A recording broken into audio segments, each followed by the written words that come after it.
Yeah. Family, y'all. Just keep it tight, keep it tight, keep it tight. Oh, right. Yeah. Here we go. I'm the Reverend Dr. Jamie Mathias, pastor of Holy Family Catholic Church in Austin, Texas. It's sometimes challenging getting someone off stage. Think for a moment of your favorite television series, your favorite sitcom or drama or soap opera. After a few seasons, it gets more difficult to get someone off the stage, off the show, especially if people like that actor or actress. And so television writers have to try to find some way to do it, usually involving the death of the characters that need to be taken off stage. This problem, though, isn't new.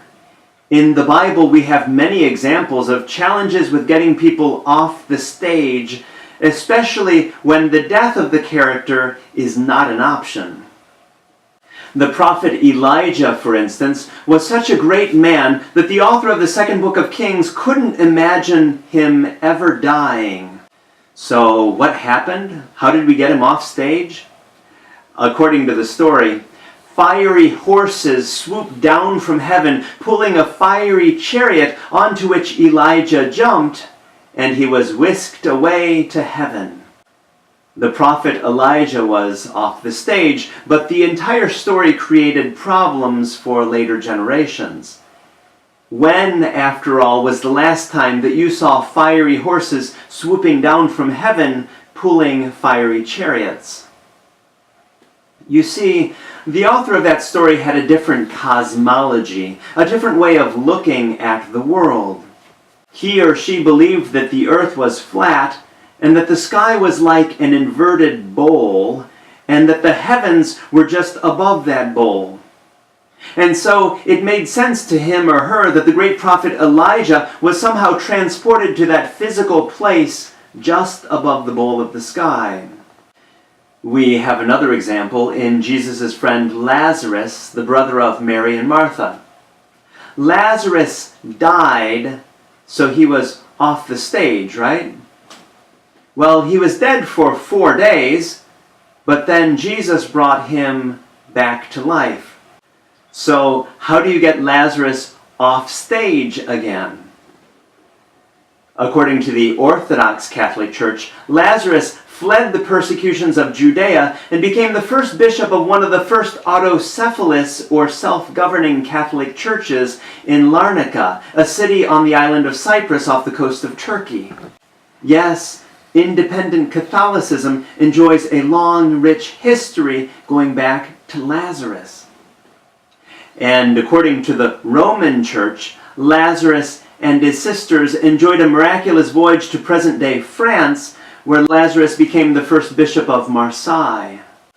Lazarus was off the stage, but again, the entire story created problems for later generations. And people are still wondering whether Lazarus died again, or whether he's somewhere in this world getting ready to celebrate his 2000th birthday. Imagine a cake with that many candles. And so now we come to the story of Jesus. Like Lazarus, Jesus was raised from the dead, and like the prophet Elijah, the evangelists, the gospel writers, couldn't have Jesus die again. Interestingly, Matthew ends his story with Jesus still on stage. At the end of today's gospel, Jesus is with his disciples on a mountain in Galilee, and that's the end of Matthew's gospel. Jesus is still with us and promises to be with us always until the end of time. Luke found that problematic and later created the story of the Ascension, the event that we celebrate today, to get Jesus off stage. According to his first book, the Gospel of Luke, Jesus blessed his disciples and was taken up into heaven. And according to Luke's second book, the Acts of the Apostles, Jesus was lifted up and a cloud took him from their sight. Again, While the story made sense in light of first-century cosmology, the entire story created problems for later generations. Joseph Campbell would later observe that even if Jesus rocketed from Earth at the speed of light, he'd still be in our Milky Way 2,000 years later. And James Redfield, in his 1993 bestseller, The Celestine Prophecy, tried to explain that Jesus disappeared into some fourth dimension. I'm guessing it's better for us to find some other focus on this solemnity of the Ascension. In today's Gospel, two men in white, or MIWs if you prefer, suddenly stand beside the disciples in Bethany and not in Galilee, as Matthew told the story. And these two men in white ask the disciples, "Why are you standing there looking at the sky?" Brothers and sisters, why are we looking at the sky? We no longer see the world through a first-century cosmology. We need not look for answers of how Jesus went up into the sky, or how he was lighter than a cloud, or at what physical place he ended up. Instead, we recall the message of last Sunday, that the Spirit of the risen Christ is with us and is in us.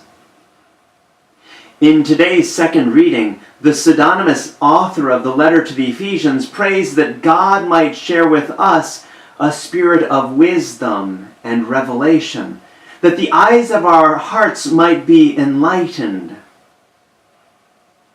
May the eyes of our hearts be enlightened, that we might see the Spirit of the risen Christ around us, both in us and in those we'll meet this week. Yes, Christ has died, Christ is risen, Christ will come again.